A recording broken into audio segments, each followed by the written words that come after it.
తాను మునగడంతో పాటు అవతలి వారిని కూడా ముంచుతుంది. ఇది మనం చెప్పే మాట కాదు. బీజేపీ కాంగ్రెస్ పార్టీ విషయంలో తరచూ ఇలానే హేళన చేస్తూ ఉంటుంది.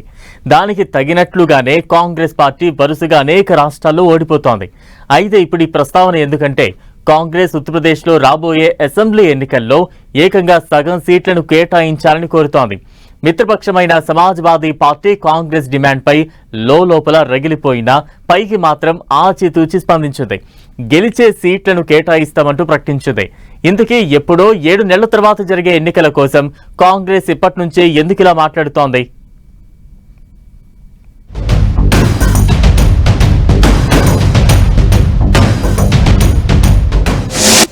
ఎన్నికలకు 7 నెలల పైనే గడువు.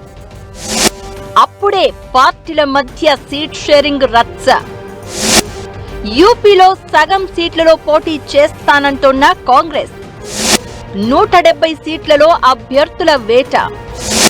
కాంగ్రెస్ వైఖరితో అఖిలేష్ యాదవ్లో చిరాకు.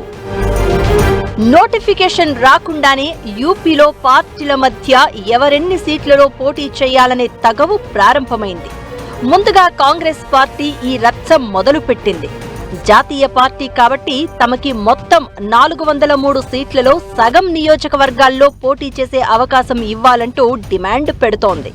ఆ పార్టీ ఇన్ఛార్జ్ రాజేంద్రపాల్ గౌతమ్ ఈ డిమాండ్ తీసుకురాగా సమాజ్వాదీ పార్టీ దీనిపై మండిపడుతోంది.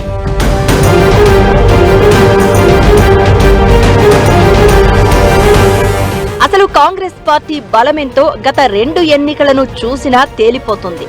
అయితే ఎస్పీ అధ్యక్షుడు మాజీ సీఎం అఖిలేష్ యాదవ్ మాత్రం దీనిపై డైరెక్ట్ గా స్పందించకుండా గెలిచే సీట్ల వరకు కేటాయిస్తామని సంకేతాలిచ్చారు. గత ఎన్నికల డేటా చూస్తే ఈ స్పందన కాస్త గౌరవప్రదంగానే ఉన్నట్లు భావించాలి. ఎందుకంటే కేటాయించిన సీట్లలో 0.5% కూడా గెలవలేని కాంగ్రెస్ మిత్రపక్షాలను కూడా గెలవకుండా చేస్తోంది. ఇది నిజానికి విమర్శ కాదు, వాస్తవం. ఎందుకంటే సమాజ్వాదీ పార్టీ గతంలో 111 అసెంబ్లీ సీట్లు గెలిచింది. 2022 ఎన్నికలలో కాంగ్రెస్ స్కోరు 2 మాత్రమే. అయితే పరిశీలకులు మాత్రం కాంగ్రెస్ ఈ సగం సీట్ల డిమాండ్ అనేది కేవలం తాను అనుకున్న నెంబర్ కోసం వేసిన ప్లానే కానీ నిజానికి ఆ పార్టీకి అన్ని సీట్లలో గెలిచే బలం లేదంటున్నారు.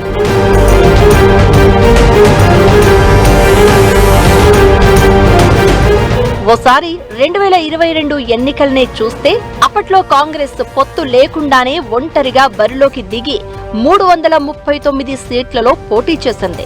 2.33% ఓట్ షేర్తో 2 అసెంబ్లీ సీట్లను మాత్రమే గెలవగలిగింది. మొత్తం ఆ పార్టీకి వచ్చిన ఓట్ల సంఖ్య 21,51,234. అదే సమాజ్వాదీ పార్టీ మాత్రం 36.6% ఓటింగ్తో 111 సీట్లను గెలుచుకుంది.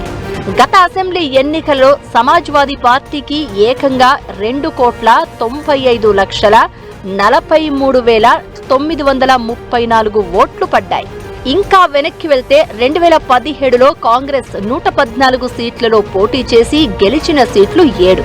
అప్పట్లో కాంగ్రెస్ ఓట్ షేర్ 6.25% కాగా సాధించిన ఓట్ల సంఖ్య 54,16,540.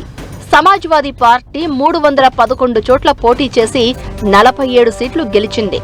ఓటింగ్ శాతం 21.82%గా నమోదు కాగా సమాజ్వాదీ పార్టీకి 2017లో 1,89,23,769 ఓట్లు పడ్డాయి.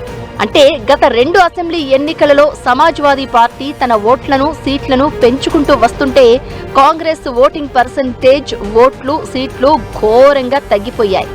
ఈ డేటా చూసిన తర్వాత కూడా కాంగ్రెస్ కి సమాజ్వాదీ పార్టీ సగం సీట్లు కాదు కదా, కనీసం 100 సీట్లు కూడా కేటాయించదని విశ్లేషకులు చెప్తున్నారు. అయినా అసలు ఎన్నికల నోటిఫికేషన్ కూడా రాకుండానే 6 నెలలు ముందుగానే కాంగ్రెస్ ఇలా సీట్ల షేరింగ్ అంశం తెరపైకి తీసుకురావడం తన ఉనికిని ఘనంగా చెప్పుకోవడం కోసమే అంటారు.